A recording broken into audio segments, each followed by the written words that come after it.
tadi, ada lagi level emosi di atasnya yang sudah masuk di 200 Hz itu adalah courageous. Bisa diartikan berani atau semangat. Jadi pada saat orang ngajak seseorang tapi dengan nuansanya takut dan kesel gitu ya, itu masih las gitu. Tapi pada saat kita mengajak seseorang dengan nuansa yang lebih seneng gitu ya, ya itu mungkin sudah masuk ke level yang courageous, yang sudah lebih tinggi sekitar 200 Hz gitu. Saya sih kalau lihat Bang Rocky ngobrol ya, itu beliau tuh kok bisa ya dibikin sampai di courageous terus gitu. Tapi kadang-kadang lawan bicaranya yang turun ke anger. Gitu. Karena saya bayangkan yang lagi nonton emak-emak. Jadi saya mesti tahan. Iya, walaupun misalnya kata-katanya tuh unik gitu ya, kata-katanya misalnya ingin memberi masukan, tapi kok bisa di level courageous gitu. Saya suka perhatian kok bisa ya di level courageous. Paling kalau turun-turun dikit, agak pride sedikit, tapi naik lagi ke courageous, itu keren banget itu. Naik turun. Nah ini mulai iklan nih, ini break iklan ya.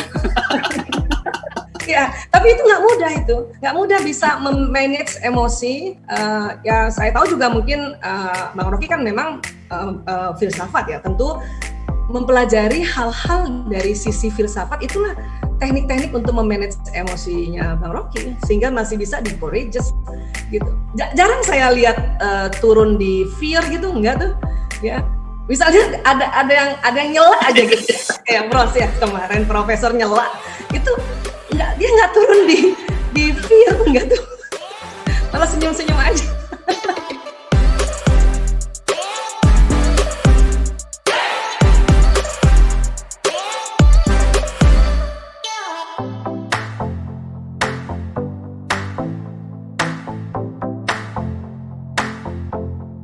Research di Pulau Okinawa, di sebuah pulau di Jepang, di Okinawa itu banyak hidup centenarians. Centenarians itu orang yang hidupnya di atas usia 100 tahun. Kalau di Okinawa itu usia 70 tahun itu bisa dibilang anak-anak, kemudian usia 80 tahun itu remaja, baru 90 tahun disebut sebagai dewasa. Bahkan pada usia 90 tahun katanya dibilangnya kalau misalnya ada malaikat mencabut nyawa mendekati, bilang aja jangan dulu, saya mau sampai 100 tahun, nanti kalau udah 100 tahun didekatin baru terserah deh gitu. Hidup sehat dan happy disebabkan karena mereka punya motivasi, setiap hari tuh ada motivasi untuk hidup. Jadi iki itu dari artinya hidup atau life, kemudian gai itu reason. Jadi selalu ada alasan atau motivasi untuk setiap hari bangun pagi, apa yang kita kerjakan. Jadi kurang lebih sih seperti itu. Jadi terinspirasi dari buku Ikigai, di mana step-stepnya kalau kita baca di sini ya, itu memang sesuai dengan apa yang kita inginkan. Tapi terinspirasi dari Ikigai itu, saya pengen tahu nih dari dua orang hebat. Yang satu Dr. Aisyah, seorang wanita inspiratif yang sering bergelut dengan korban-korban narkotika dan sudah mengalami banyak hal. Dan satu lagi, siapa yang tidak kenal, Mas Rocky Gerung, seorang filsuf, ilmuwan politik, juga banyak, pokoknya semuanya serba bisa gitu ya.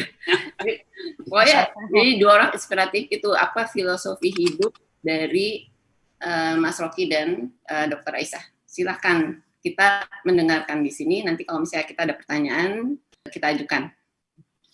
Ini tema yang antara tema yang menyenangkan atau menjadi tema yang mendebarkan. Menyenangkan karena diberi semacam contoh tadi awal oleh Wiwi bahwa 100 terus dia berbahagia. Sangat mungkin dia berpikir tentang hari depan atau dia mengingat hari esok tuh. Hanya dua itu. Tapi kalau dibilang hari depan, dia tahu bahwa dia tinggal menghitung hari sebetulnya. Kalau udah 100 ya mungkin nambah 2 tahun, 102, 103. Jadi agak dalam analisis saya, sebelum saya dievaluasi oleh dokter ya, ini analisis dulu. Batas itu adalah batas di mana orang bikin timbangan akhirnya, timbangan hidup. Yaitu manfaat dari usia tua yang dihubungkan dengan nostalgia dia tuh. Jadi kebahagiaan itu karena ada nostalgia sebetulnya. Tuh kalau kita nggak punya sejarah, kita mungkin nggak bahagia. Jadi sejarah di belakang itulah yang membuat orang bahagia. Nah, nostalgia itu dalam bahasa Yunani artinya kembali ke rumah, pulang. Nostus artinya rumah itu. Algia itu sama dengan neuralgia. Apa namanya, homesickness itu. Jadi kalau kita bilang di usia lanjut, kita mengalami nostalgia, artinya kita mengalami kenangan terhadap telur ceplok ibu. Mengalami kenangan terhadap harum mawar di taman nenek, mengalami kenangan terhadap bau tanah yang habis disiram hujan.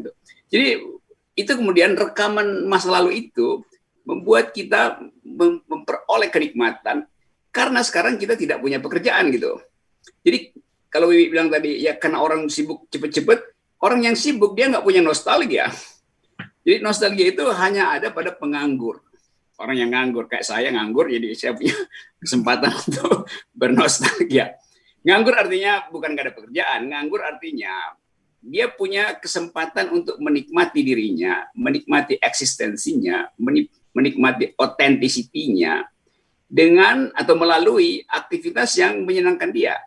Dr. Aisyah tentu terlihat lebih gembira di atas panggung sehingga bisa ngeledek orang sambil memberi pesan tentang kesehatan, tentang masa depan, tentang kebahagiaan tuh. Dan saya lihat beberapa video dengan kelancaran seolah-olah nggak ada sesuatu yang membuat dia cemas itu. Nah, saya yang analisis dulu ya, Dokter Aisyah. Siap. Ya. Jadi bahasa tubuh Dokter Aisyah sebetulnya adalah terapi buat orang lain. Bahasa tubuhnya aja udah terapi itu. Saya perhatikan bapak-bapak sambil senyum, nahan karena yang diledek adalah mereka. Istri yang di sampingnya justru bergembira ore tuh. Padahal itu cuma gestur kalau dia aktris atau aktor itu kemampuan untuk memanfaatkan panggung, lari dari ujung kiri ke ujung kanan, terus ada gestur yang bikin orang merasa nggak kaku. Jadi begitu Dr. Aisyah muncul, nostalgia orang-orang di depannya itu dibawa pada kebahagiaan.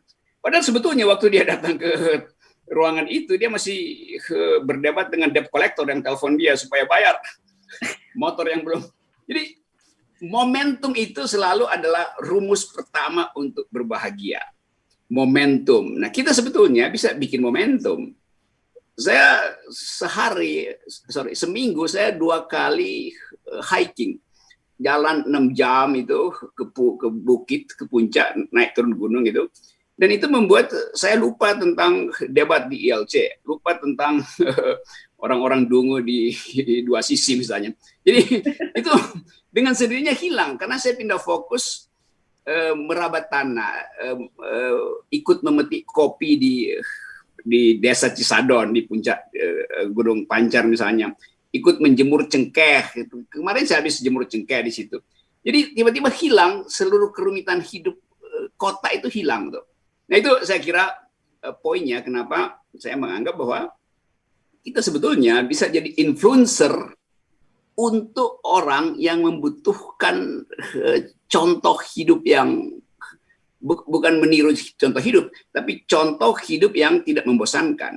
Nah persoalannya adalah bagaimana kita menerangkan bahwa kita nggak membosankan. Karena kalau orang mungkin menganggap justru Anda yang membosankan. Tapi minimal ekspresi kita tidak membuat orang terbebani dengan harga listrik yang naik, terbebani dengan COVID yang beritanya mendebarkan ibu-ibu karena ternyata sudah 2.000 anak usia 2.000 ya, DKI itu 10% dari kasus itu adalah anak di bawah 19 tahun. Jadi ibu-ibu sekarang cemas begitu baca berita itu. Nah ini juga satu soal yang mungkin kita bisa bicarakan bahwa kebahagiaan artinya bukan sekedar apa yang saya nikmati hari ini, tapi proyeksi saya terhadap keluarga saya, proyeksi saya terhadap generasi milenials, proyeksi saya terhadap indeks harapan hidup manusia Indonesia.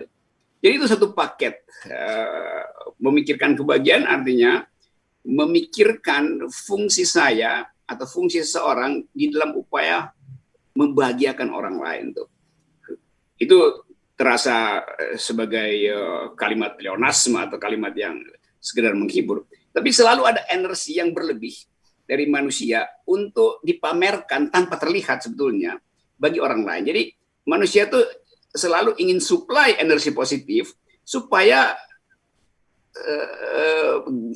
kita sebagai penghuni bumi bisa bertahan.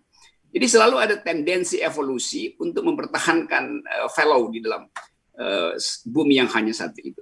Nah, karena itu kebahagiaan sebetulnya adalah fasilitas alam untuk bertahan di dalam kekerasan politik, kekerasan sosial, atau alam memang memberi kita kemampuan untuk membagi kebahagiaan, tapi dihalangi oleh kebijakan negara, dihalangi oleh kebijakan publik. Nah, seringkali kebahagiaan kita sebetulnya berlebih, tapi kemudian negara kendalikan gitu. Misalnya kalau saya mau ngeledek pemerintah, itu sebetulnya membuat saya bahagia. Karena saya bisa ekspresikan kelebihan energi kritis saya tuh. Dan dengan itu orang lain sebetulnya juga yang ingin ngeledek pemerintah terwakili dengan saya sebetulnya kan. Jadi dia bahagia juga, lepas juga. Outlet, ekstasi. Tapi kemudian nanti ada undang-undang ITE. Jadi undang-undang ITE ini membuat kebahagiaan itu tidak bisa di-share di antara sesama warga negara. Nah, sebelum saya kena delik, saya berhenti di situ dulu ya. Oke, Dr. Aisyah. Bibi. Ya, silakan sekarang Ibu Aisyah, gimana filosofi hidupnya? Terima kasih. Sebelumnya nih saya senang banget bisa langsung ketemu Bang Rocky. Selama ini cuma lihat aja gitu ya. Dan tapi itu benar juga tuh bahwa pada saat Bang Rocky misalnya mengomentari siapapun sebetulnya, sebagian orang juga sebenarnya pengen ngomong kayak gitu, cuman nggak berani kan? Diam-diam nih ngaku ya. Nggak berani kan? Terus Bang Rocky ngomong, terus kita bilang, bener nih kan gitu.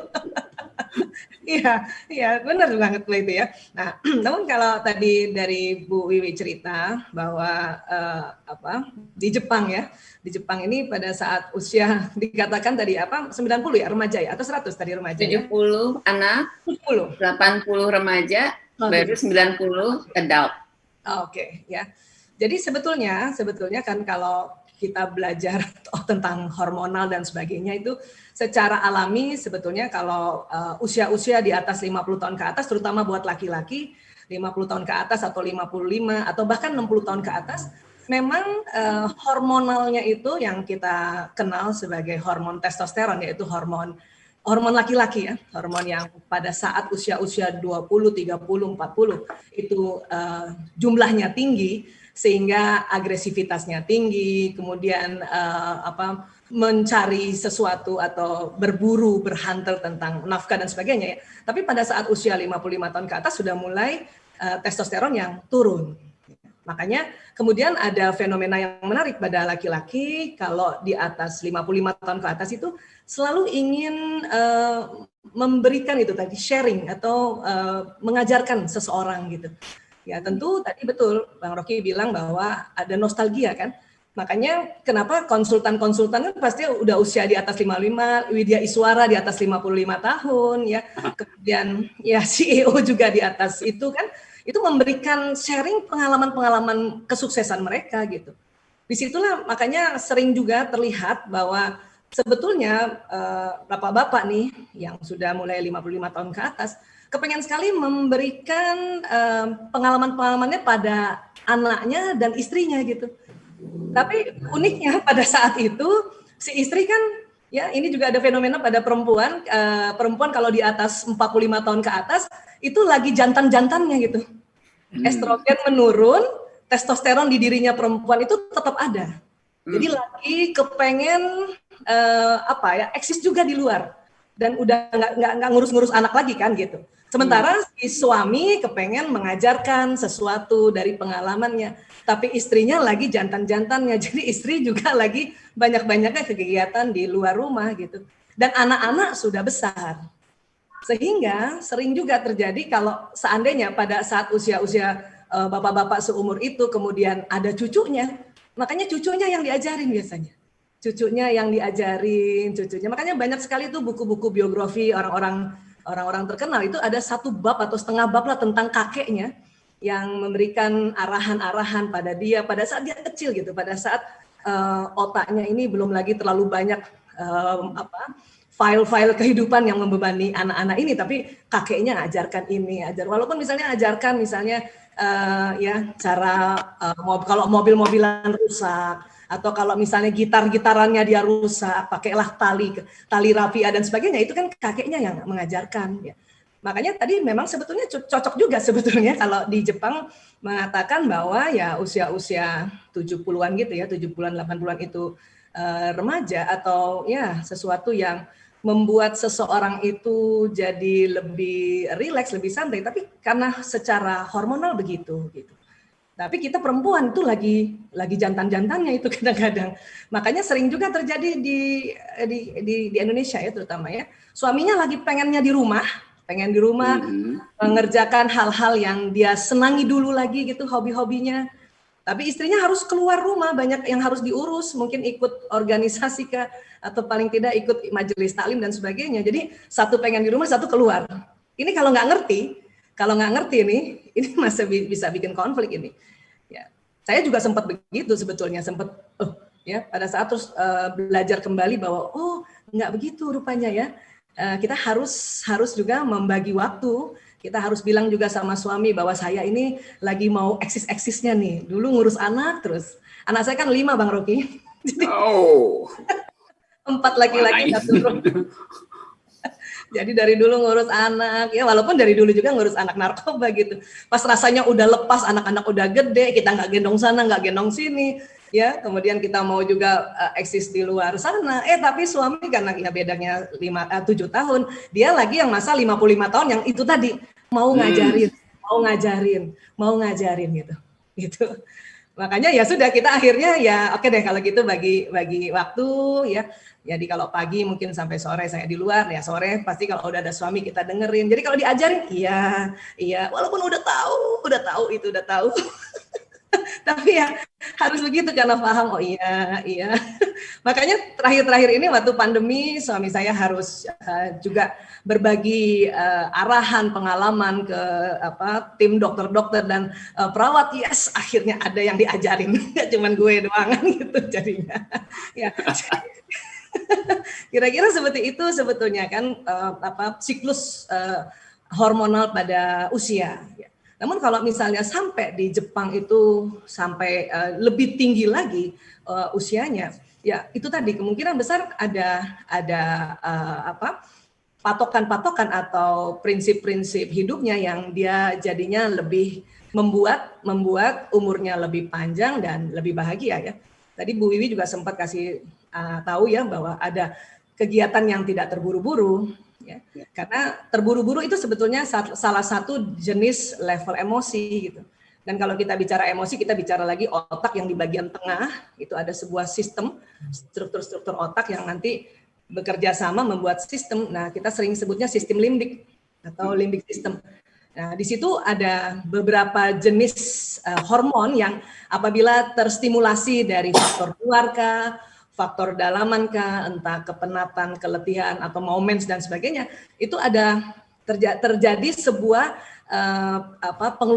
pengeluaran hormonal, baik hormon bahagia, ya tadi Bang Rocky juga bilang ya, dopamin yang meningkat gitu ya, kemudian juga oksitosin dan sebagainya, dan juga ada hormon-hormon yang membuat ketegangan seperti kortisol, noradrenalin dan sebagainya. Nah, ternyata itu ada berlevel dia. Kenapa dibuat level? Kalau kita lihat pemetaan jenis emosi itu kayak tangga dia, kayak tangga. Karena rupanya setiap jenis emosi ada frekuensinya. Ada frekuensinya, ya diteliti pakai alat EEG, elektroencephalogram. Paling rendah itu apati, dia sekitar 50 Hz itu. Ada perasaan putus asa, ya sedih berkepanjangan, dan di atas apati ada sedih, ada grief. Nah di sini berlara diri dan sebagainya. Itu agak tinggi sedikit, 75 Hz. Gitu. Nah di atasnya sedih ada fear, takut. Disinilah cemas, ya khawatir, bimbang dan sebagainya. Ya itu sekitar 100. Kemudian, nah di atas fear itu ada emosi yang sering dikategorikan dinamakan lust, ya atau lust, atau ada juga yang bilang desire. Tapi ada juga yang mengartikan tergesa-gesa tuh di situ. Ya. Dan di atas lust itu ada anger, ya ada marah, frekuensinya lebih tinggi dari lust. Jadi pada saat kita mengerjakan sesuatu tergesa-gesa, ternyata itu diapit oleh emosi takut dan marah gitu. Takut dan marah, dan ini frekuensinya juga masih rendah ya, masih ya di bawah 200. Karena nanti di atasnya anger ada lagi emosi yang dikategorikan sebagai pride ya. Sombong gitu ya. Itu sekitar 175 Hz gitu. Wow. Nah, barulah nanti di atas dari emosi pride tadi ada lagi level emosi di atasnya yang sudah masuk di 200 Hz itu adalah courageous. Ya, bisa diartikan berani atau semangat. Nah, disinilah, jadi banyak orang salah mengartikan antara semangat dan buru-buru. Gitu. Jadi pada saat orang ngajak seseorang, tapi dengan nuansanya takut dan kesel gitu ya, itu masih las gitu. Tapi pada saat kita mengajak seseorang dengan nuansa yang lebih seneng gitu ya, ya itu mungkin sudah masuk ke level yang courageous, yang sudah lebih tinggi sekitar 200 Hz gitu. Ya. Saya sih kalau lihat Bang Rocky ngobrol ya, itu beliau tuh kok bisa ya dibikin sampai di courageous terus gitu. Tapi kadang-kadang lawan bicaranya yang turun dia. Lawan bicaranya turun ke anger. Gitu. Karena saya bayangkan yang lagi nonton emak-emak. Jadi saya mesti tahan frekuensi itu. Iya, walaupun misalnya kata-katanya tuh unik gitu ya. Kata-katanya misalnya ingin memberi masukan. Tapi kok bisa di level courageous gitu. Saya suka perhatiin kok bisa ya di level courageous. Paling kalau turun-turun dikit agak pride sedikit, tapi naik lagi ke courageous. Itu keren banget itu. Naik turun. Nah, ini mulai iklan nih. Ini break iklan ya. Ya, tapi itu nggak mudah itu. Nggak mudah bisa memanage emosi. Ya saya tahu juga mungkin Bang Rocky kan memang filsafat ya. Tentu mempelajari hal-hal dari sisi filsafat itulah teknik-teknik untuk memanage emosinya Bang Rocky sehingga masih bisa di courageous gitu. Jarang saya lihat turun di fear gitu, enggak tuh ya. Misalnya ada yang nyela aja gitu kayak Bros ya kemarin profesor nyela itu dia nggak turun di fear enggak tuh. Malah senyum-senyum aja. Ya. Itu buat orang biasa nggak mudah itu untuk maintenance emosi di level courageous gitu. Karena di situ antara courageous dengan pride itu adalah satu peralihan tangga antara negatif emosi dengan positif. Di situ memang kita suka naik turun naik turun di situ. Ya, di situ memang. Jadi courageous ini kan sudah mulai dikategorikan emosi positif. Walaupun nanti di atasnya ada lagi, mungkin di atas courageous mulai ada emosi acceptance, menerima di situ. Ya, saya sering itu Bang Rocky tetap ada di titik di acceptance saja, oke, nggak apa-apa, tenang aja gitu. Nah, itu di atasnya courageous lagi. Itu udah lebih tinggi lagi. Courageous 200 Hz, acceptance 350. Dia langsung tinggi, cet gitu. Yang positif itu langsung naik. Di atas courageous ada peace, damai.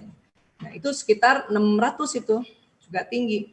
Nah, nanti yang tertinggi, level emosi tertinggi, ini beberapa ahli membuat klasifikasi, tapi saya ambil yang klasifikasi dari Profesor David Hawkins. Jadi yang paling tinggi itu enlightenment, pencerahan.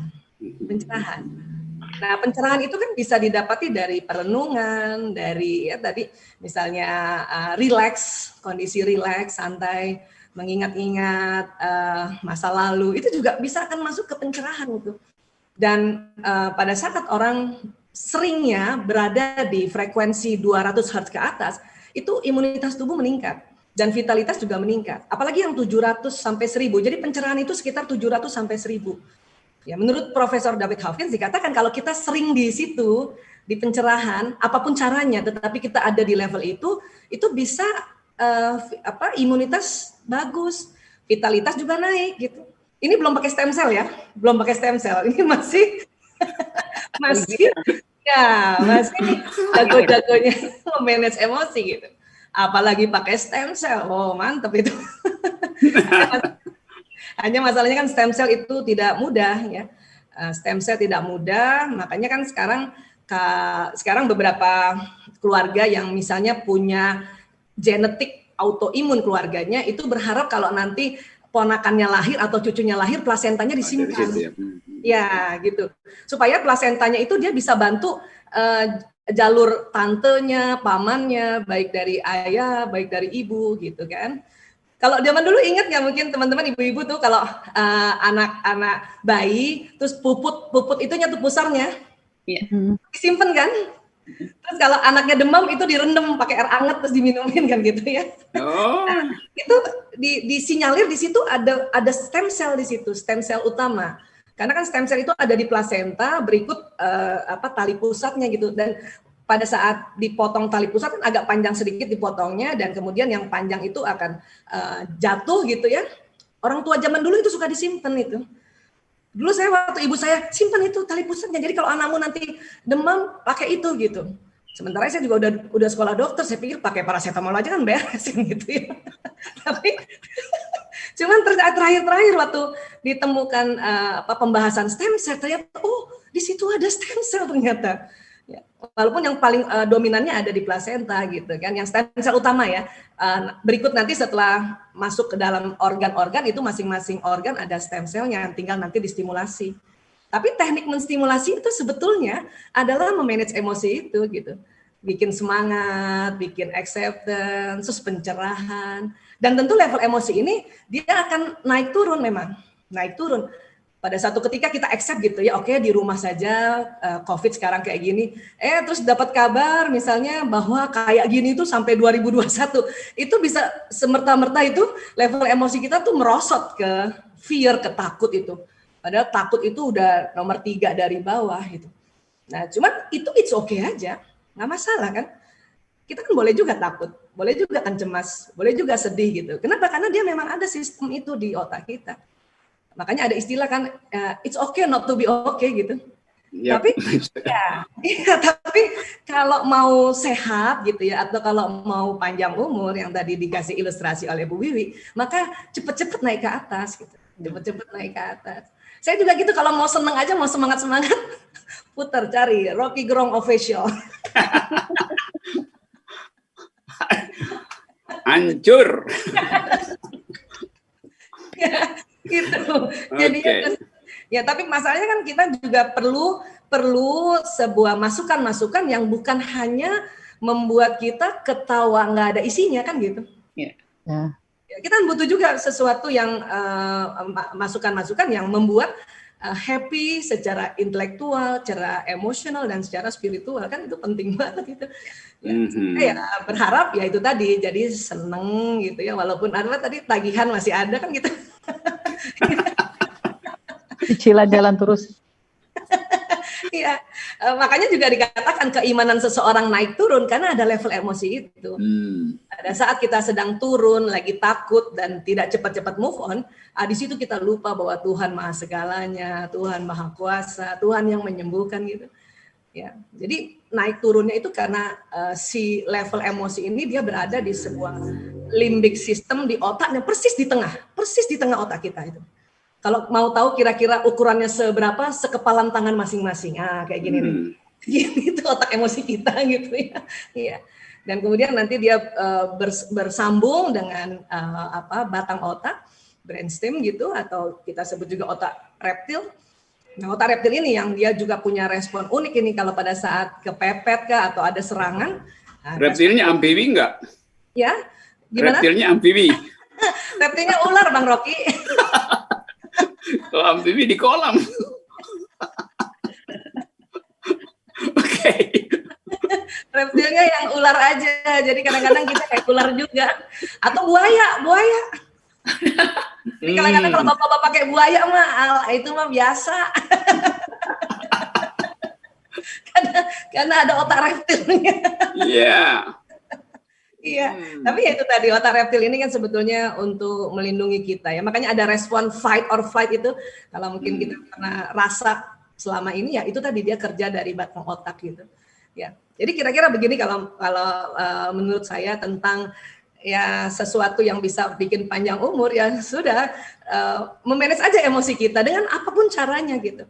Apapun caranya. Mungkin ada orang yang menangis sok nggak apa-apa kalau itu merupakan suatu cara untuk dia bisa naikkan level emosi. Ada orang mungkin tarik nafas gitu ya, ada orang misalnya harus pergi olahraga, nggak apa-apa. Yang penting tahu bahwa saya punya emosi dan dia ada levelnya, sehingga kalaupun sekali-sekali ke bawah, it's okay, nggak apa-apa juga kan, boleh juga gitu. Ya, tapi ya cepat-cepat move on gitu. Dan emosi nggak bisa hilang, Dia hanya bisa diangkat, makanya istilahnya move on, karena bentuknya kayak tangga kalau dipetakan kayak gitu. Ya. Oh, good. Kira-kira gitu deh. Jadi tapi ada orang, apalagi dia penguasa, dia gagal memberi pencerahan pada publik, tapi dia doyan bikin pencitraan tuh. Ya, mungkin kalau tabrakan antar hormon apa? Itu mungkin masih di level emosi.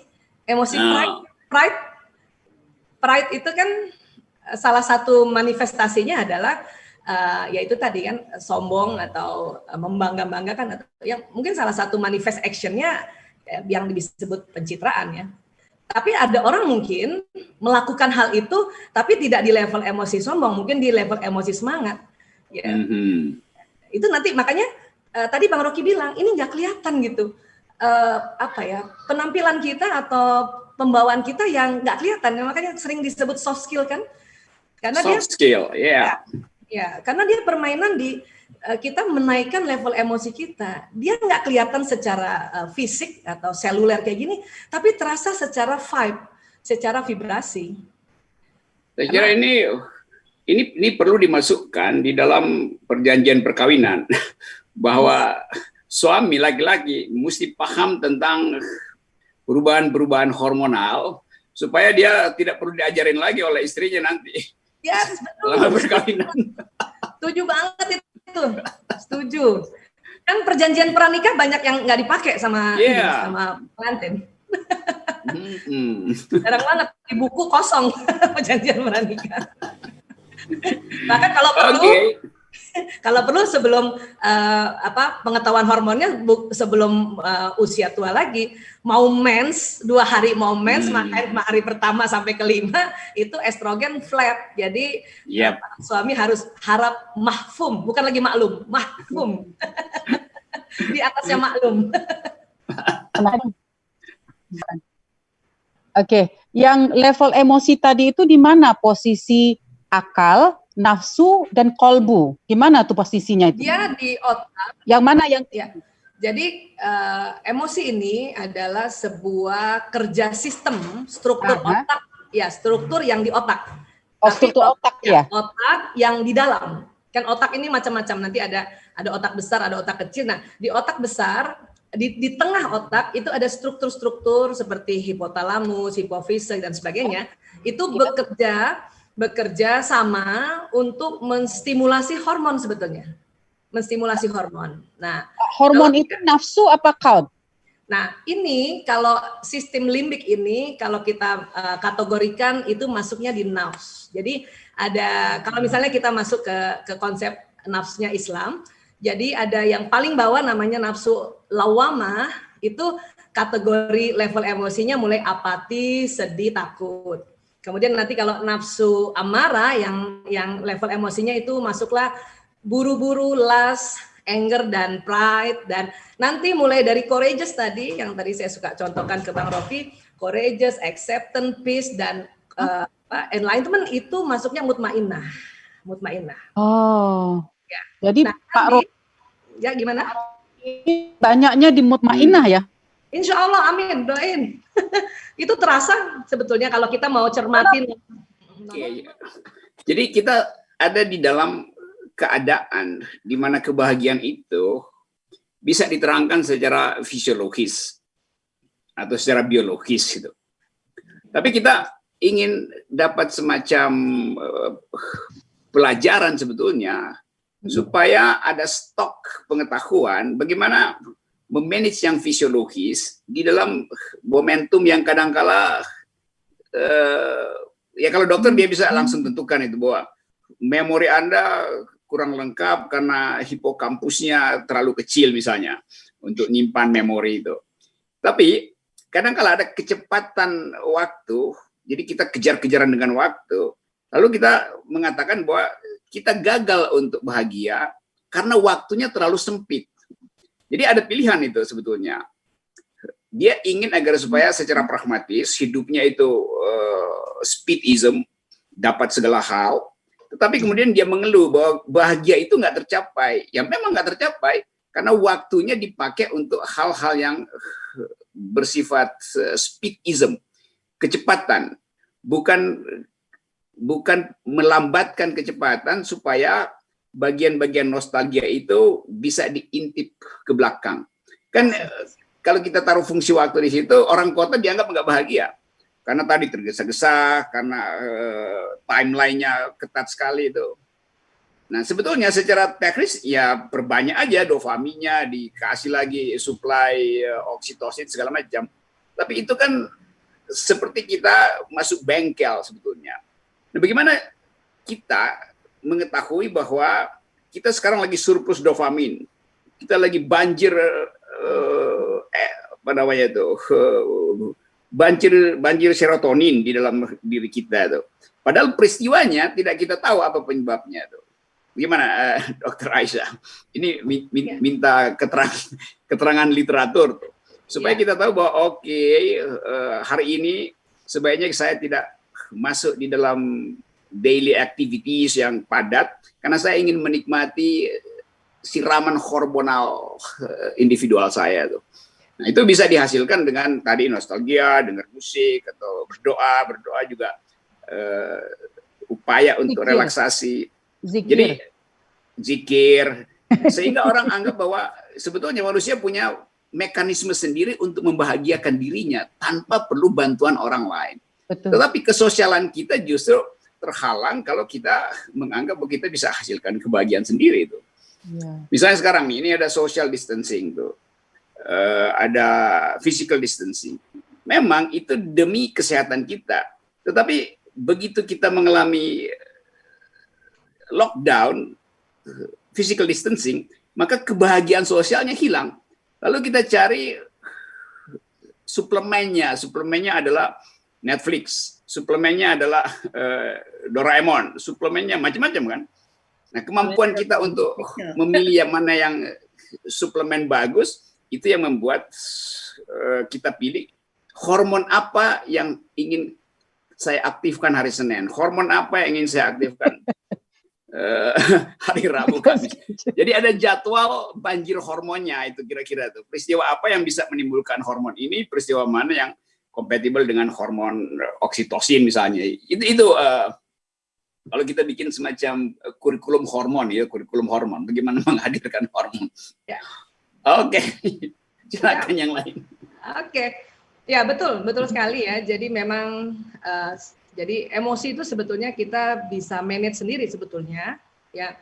Makanya ada istilah self manage emotion gitu ya, atau self hypnosis atau self healing, self therapy gitu ya. Selfie juga. Ya.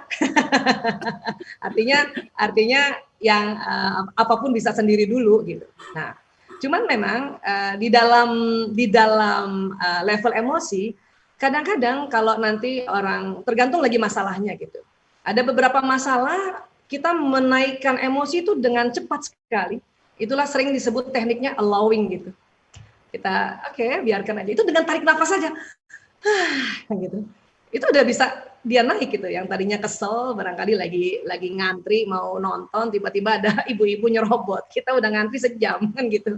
Ya, ini kita kadang tanpa terasa tubuh itu melakukan manajemen emosi otomatis. Makanya kita tarik nafas panjang tuh, istilahnya menghela nafas gitu. Coba. Gitu ya. Misalnya begini nih, Dr. Aisyah. Ya. Tiba-tiba ada ibu-ibu nyelonong, kita udah mau kesel. Begitu intip ke belakang, mertua yang nyelonong. Gak apa-apa, yang penting udah tarik nafas. Jadi rebalance lagi kan. Oh ya. Maka iya. Tapi kalau pas kita tahu, mertua, ternyata orang deket kita, itu kita naikkan lagi tekniknya. Jadi nggak tinggal menghela nafas. Karena lucu gini. Jadi ada ini kayak gini nih. Kalau kita keselnya atau bermasalahnya dengan orang lain, Ya. itu lebih mudah melepasnya. Jadi bahkan ada istilah gini, pada saat kita kesel sama seseorang kan sebetulnya kalau kita ikuti sebuah istilahnya law of attraction itu kan ada semesta pendukung gitu ya. Katanya kalau kita kelamaan kesel kan lama-lama kita menarik kekesalan bertambah gitu. Nah, tetapi ternyata ada waktu tunda. Jadi kalau kita keselnya sama orang lain, itu kalau dia cuman 3 jam aja itu dia punya waktu tundanya. Artinya kita bisa menganalisa bahwa kalau kita sama orang lain secara manajemen allowing itu rupanya gampang gitu. Terus kalau sama-sama sahabat kah, tetangga kah, ya itu katanya waktu tundanya nih untuk kita berada di level emosi negatif itu dikasih 3 hari. Ya. Makanya zaman dulu waktu kecil kan kita kalau lagi marahan sama teman nggak boleh lebih 3 hari gitu. Bisa jadi itu dikhawatirkan law of attraction akan narik kita. Misalnya saya jengkel sama teman saya tetangga di depan, 3 hari masih jengkel, maka kejengkelan peristiwa itu akan tarik lagi ke kita gitu kan. Nah, tetapi pada orang-orang dekat, suami, anak, orang tua, mertua, kakak, adik, itu 3 bulan. Jadi ada waktu tunda 3 bulan gitu. Jadi kesel sama suami 2 bulan tuh masih nggak apa-apa. Jadi dia saking mungkin disinilah bisa juga diambil analisanya bahwa orang dekat banget ini dikasih waktu tunda oleh alam semesta ini atas izin Allah itu 3 bulan gitu. Makanya kadang-kadang si istri kesel sama suami itu cukup lama kan untuk merilis dia punya kekesalan itu. Tapi memang dikasih waktu 3 bulan, nggak apa-apa gitu. Nah, tinggal itu tadi, sekarang sudah tahu siapa nih kita masalah nih. Tadi kalau contoh ilustrasinya lucu tuh. Pas ngantri, lewat ibu-ibu, kita sangka orang lain, taunya mertua. Nah, waktu tundanya 1 detik tuh. Waktu tundanya bisa lama ini, bisa tambah nih. Tadinya kita kira 3 jam, mau cepet-cepet tarik napas, ternyata mertua, nggak apa-apa, 3 bulan ini. Jadi ini menarik nih, Dr. Aisyah tuh. Ya. Kan kalau orang yang biasa itu cepat, waktu tundanya pendek itu. Ya. Tapi semakin intensif relasi kita dengan orang lain, waktu tundanya jadi panjang ya.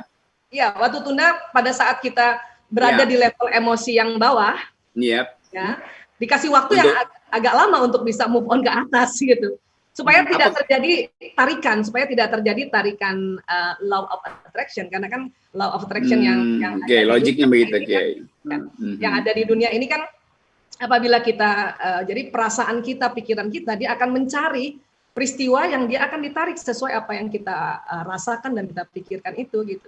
Tapi ternyata kalau jadi itu tadi alam semesta ini ya diciptakan oleh Allah tuh sangat adil gitu. Kalau hal-hal yang baik detik itu juga dia akan menarik gitu. Tapi hal-hal yang buruk dikasih waktu tunda. Dan ternyata untuk orang dekat itu 3 bulan. Jadi kalau ada mantu kesel sama mertuanya, ya sebulan 2 bulan masih oke tuh, jangan lama-lama. Kalau lewat 3 bulan, maka apa yang dikeselin itu akan terjadi lagi kan gitu sebetulnya. Gitu. Jadi waktu tunda itu bisa juga berfungsi sebagai waktu menghukum, waktu penghukuman gitu. Ya, kalau kita anggap itu sesuatu yang kita rasakan, kan keselnya kita rasa kan, kita kesel rasa, disitulah kita merasakan ya, dan disitulah rasanya kalau ya itu tadi kalau misalnya dianggap itu sebuah hukuman ya terasa seperti hukuman gitu. Tapi kan sebisanya kalau dia sudah mulai paham juga sedikit-sedikit tentang apa yang terjadi di alam semesta ini ya cepat-cepat aja. Jangan sampai kita pikir belum 3 bulan, gotonya udah hampir 3 bulan kesel sama suami, kesel sama mertua. Jadi cepat-cepat dirilis. Nah, kemudian manajemen emosi juga, ini kan ada 3 jenis biasanya. Ada orang supresif. Setiap dia kesel, ya dia menekan, dia tekan sehingga karena kesel itu kan di level marah, karena tekan maka dia makin turun akhirnya masuk ke sedih, apati. Yang bahaya dari apati ini kalau berterusan maka dia masuk depresi kan gitu. Nah itu ada yang namanya supresif. Memang supresif bagus untuk sekeliling gitu, bagus untuk sekeliling, yang sekelilingnya nggak merasa sakit hati karena dia supresif, tapi buat diri sendiri itu menyakitkan gitu. Ini akan muncul penyakit-penyakit psikosomatis gitu. Nah, ada lagi manajemen emosi yang ekspresif gitu. Ekspresif. Baru kesel dikit gitu ya, dia belum jalan ke badan dia sudah keluarkan gitu. Dia sudah tegur keras orang yang misalnya tadi lewat gitu marah-marahin, taunya bu mertuan. Nah, itu mungkin namanya dia tekniknya ekspresif. Mungkin bagus untuk diri sendiri, kenapa? Nggak sakit, nggak neken. Tapi buat orang lain jadi masalah kan gitu. Buat lingkungan jadi masalah gitu kan. Nah, makanya karena dua-duanya ini belum win-win solution, maka ada teknik lagi yang disebut releasing. Ya, kita tidak tahan tapi tidak kita lepaskan secara ekspresif gitu. Ya tekniknya itu tadi banyak permainannya di nafas. Gitu. Ya, Oke, sebelum kalau ada di itu ya diserang orang kan kita suka lihat tuh tarik nafas dan itu biasanya mekanisme kalau sudah terbiasa otomatis. Habis itu ketawa gitu. Nah, itulah salah satu teknik releasing. Dan releasing itu lama-lama hanya bisa 1 menit sudah jadi. 1 menit sudah jadi. Artinya kita bisa, karena itu soft skill kan nggak kelihatan kan. Tetapi tubuh sendiri otomatis dengan mengeluarkan nafas panjang, maka segala kepenatan keluar. Karena begini, kalau kita nafas panjang menghela nafas, hidung otomatis tarik oksigen. Pada saat hidung tarik oksigen, makanya akan terjadi mekanisme cepat ya di paru-paru, di releasing, yes. Ya, jantung, kemudian dipompa, akhirnya oksigen naik lagi ke otak kita, sehingga itu tadi otomatis juga menstimulasi dopamin kah, serotonin kah, oksitosin. Dan memang kita memang nggak bisa memilih maunya apa nih yang keluar, karena mereka memang berkolaborasi sebenarnya. Hormon ini kolaps, kolaborasi untuk menciptakan emosi-emosi itu. Supaya sama-sama viral gitu.